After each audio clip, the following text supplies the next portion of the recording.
Good morning students. समय 10 से 12 वाला हर घर बने पाठशाला +2 इकोनॉमिक्स की कक्षा में आपका हार्दिक स्वागत है, हार्दिक अभिनंदन है। प्यारे बच्चों, हम पढ़ रहे हैं मैक्रो इकोनॉमिक्स का बी पार्ट का chapter number 2, structure of macroeconomic circular flow of income and output, जिसमें आज हम प्रश्न करने वाले हैं 3 sector model of the circular flow of income. आय के चक्रीय प्रवाह का 3 क्षेत्रीय मॉडल। इससे पहले हम रियल फ्लो कर चुके हैं, मनी फ्लो कर चुके हैं, 2 sector model with saving and investment हम कर चुके हैं। ठीक है, तो आज हम 3 sector model of the circular flow of income करने वाले हैं, आय के चक्रीय प्रवाह का 3 क्षेत्रीय मॉडल। तो जब भी प्यारे बच्चों हमारे को एक इस तरह का क्वेश्चन पूछा जाए, 3 सेक्टर मॉडल या 4 सेक्टर मॉडल पूछा जाए, तो अपने दिमाग में एक चीज़ ध्यान से बिठा दो कि 3 सेक्टर मॉडल जब भी हम ड्रॉ करेंगे डायग्राम, जब भी हम बनाएंगे 3 सेक्टर मॉडल, तो आपने ध्यान रखना है इसमें सिर्फ फ्लो ऑफ मनी एक सेक्टर से दूसरे सेक्टर की ओर होगा। इसमें हम क्या दिखाएंगे? सिर्फ मुद्रा का प्रवाह हमने एक सेक्टर से दूसरे सेक्टर की ओर दिखाना है। इसमें रियल फ्लो, वास्तविक प्रवाह जो हमने पढ़ा, goods and flow of goods and services, इसको इसमें काउंट नहीं करेंगे। इसमें हम सिर्फ और सिर्फ क्या दिखाएंगे? Only flow of money. इसमें सिर्फ हम क्या दिखाएंगे? फ्लो ऑफ मनी दिखाएंगे, फ्लो ऑफ मनी, यानी मुद्रा का प्रभाव एक सेक्टर से दूसरे सेक्टर की ओर हम इसमें देखने वाले हैं। तो 3 सेक्टर मॉडल की बात हो रही है, तो आपका house hold sector, producer sector and government sector, right. 3 sector model आपके पास आएगा तो फाइनेंशियल सेक्टर तो हम इसमें लेंगे कि इसका कार्य क्या होता है। ठीक है, तो इसी तरह 3 सेक्टर मॉडल में जब हम देखेंगे तो हाउस होल्ड सेक्टर का कार्य क्या होता है आपको पता है? Consumption of goods and services, ये वस्तु और सेवाओं का उपभोग करता है। ठीक है, प्रोड्यूसर सेक्टर का कार्य क्या होता है? ये वस्तु और सेवाओं का क्या करता है? प्रोडक्शन करता है, production of goods and services, right. And government sector का कार्य क्या होता है? ये क्या करता है? Taxation and subsidy. इसका काम सिर्फ इतना, ये टैक्स लगाता है और सब्सिडी देता है, राइट। तो आपके पास क्या है? हम सबसे पहले यहाँ क्या देखेंगे कि गवर्नमेंट सेक्टर से ही शुरू हम करने वाले हैं। ठीक है, तो गवर्नमेंट सेक्टर ने क्या किया? गवर्नमेंट सेक्टर क्या करती है? गवर्नमेंट टैक्सेस लगाती है हाउस होल्ड सेक्टर के ऊपर, जैसे आयकर, आवास कर, राइट। गवर्नमेंट ने क्या किया? इसके ऊपर टैक्स लगाया, आयकर टैक्स लगाया हाउस होल्ड सेक्टर के ऊपर। ठीक है, इनकम टैक्स लगा दिया जैसे। ठीक है, तो हाउस होल्ड सेक्टर पे जो करेगा मनी, वो किसको करेगा? गवर्नमेंट सेक्टर को, यानी tax paid to household sector to government sector होगा, क्योंकि गवर्नमेंट सेक्टर ने हाउस होल्ड सेक्टर के ऊपर टैक्स लगाया। तो मनी का फ्लो ऑफ मनी कहां से होगा? Household sector to government sector. तो आपने ध्यान रखना एरो, तो ये होगा टैक्स दे दिया हाउस होल्ड सेक्टर ने, किसको टैक्स दिया? गवर्नमेंट को। इसी तरह गवर्नमेंट टैक्स लगाती है प्रोड्यूसर सेक्टर पर। कौन सा टैक्स लगाती है? उत्पादन कर और बिक्री कर, production tax and sale tax.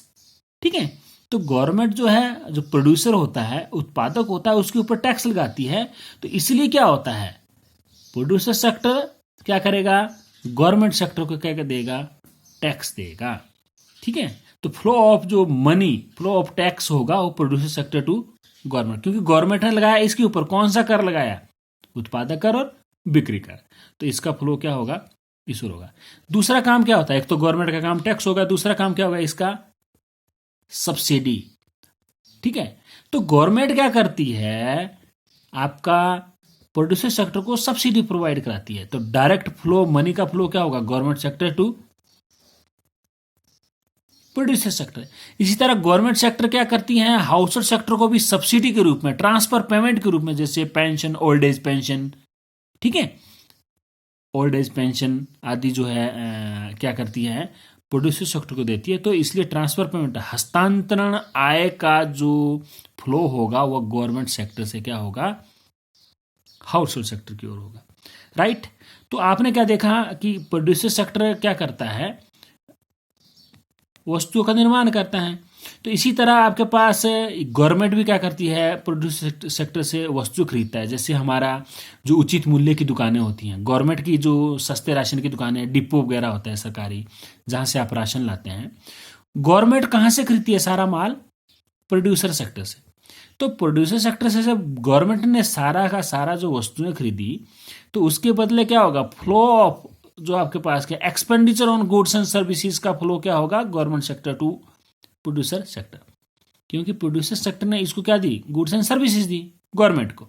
जितनी भी गवर्नमेंट की दुकानें हैं, सस्ते राशन की दुकानें हैं, डिपो की दुकानें हैं, तो गवर्नमेंट ने कहाँ से खरीदा, प्रोड्यूसर सेक्टर से।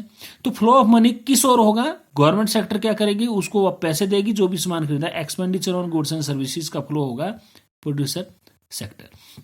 तो इसी तरह आपके पास क्या है, house hold sector. House hold sector का आपको पता है, ठीक है। तो हाउस होल्ड सेक्टर का क्या हुआ, हाउस होल्ड सेक्टर ने इसको क्या कराई थी, प्रोवाइड प्रोड्यूसर सेक्टर को रियल फ्लो के रूप में क्या कराया था, फैक्टर सर्विसेज। तो फैक्टर सर्विसेज इसको जब प्रोवाइड कराई, लैंड, लेबर, कैपिटल, एंटरप्रेन्योरशिप इसको प्रोवाइड कराई, तो उसके बदले प्रोड्यूसर सेक्टर मनी के रूप में फ्लो होगा फैक्टर पेमेंट के रूप में, जैसे rent, wages, interest and profit. तो फ्लो होगा producer sector to household sector, right. इसी तरह प्रोड्यूसर सेक्टर ने इसको क्या प्रोवाइड कराई थी, हाउस होल्ड सेक्टर को गुड्स एंड सर्विसेज, ठीक है। तो फ्री में तो नहीं देगा प्रोड्यूसर सेक्टर, इसलिए प्रोड्यूसर हाउस होल्ड सेक्टर से वस्तु और सेवाओं का के बदले जो है हाउस होल्ड कंजप्शन एक्सपेंडिचर, उस पर जो भी खर्च होगा उसका फ्लो होगा household sector to producer sector. तो इसी तरह आपके पास ये 3 क्षेत्रीय जो मॉडल है, बहुत ही इंपॉर्टेंट क्वेश्चन है। 3 sector model of the circular flow of income, बहुत ही इंपॉर्टेंट क्वेश्चन। आपने आय के चक्रीय प्रवाह का 3 क्षेत्रीय मॉडल। प्यारे बच्चों, आपने सिर्फ इसमें ध्यान रखना है, पहले आपको पता होना चाहिए कि हाउस होल्ड सेक्टर का कार्य क्या होता है, प्रोड्यूसर सेक्टर का कार्य क्या होता है, गवर्नमेंट सेक्टर का कार्य क्या होता है, राइट। तो उसी के साथ आपने क्या ध्यान रखना है कि इन सेक्टर में ओनली फ्लो ऑफ मनी, मुद्रा का प्रभाव one sector to other sector देखा जाएगा, ठीक है। इसमें रियल फ्लो हमने नहीं देखना है, सबसे इंपॉर्टेंट इस डायग्राम में आपने देखना है। तो फाइनेंशियल सेक्टर का कार्य आपको पता है, पैसा जमा और उधार। तो ये ऑल सेक्टर जितने भी, ये गवर्नमेंट सेक्टर है, चाहे हाउस होल्ड सेक्टर है, चाहे प्रोड्यूसर सेक्टर है, ये तीनों क्या करेंगे, यहाँ पैसा सेविंग करेंगे, एंड तीनों क्या करेंगे, यहाँ से पैसा बोरोइंग, यहाँ से पैसा उधार ले सकते हैं, लेंगे। तो इसका कार्य ये होता है। तो ये आज के लिए आपके पास प्रश्न जो आपने अपनी नोटबुक पर करना है और इसे अच्छे से समझना है। किसी को अगर समझ ना आए तो वह मुझे मेरे व्हाट्सएप नंबर पर कॉल करके या मैसेज करके पूछ सकता है। आज के लिए इतना ही, धन्यवाद।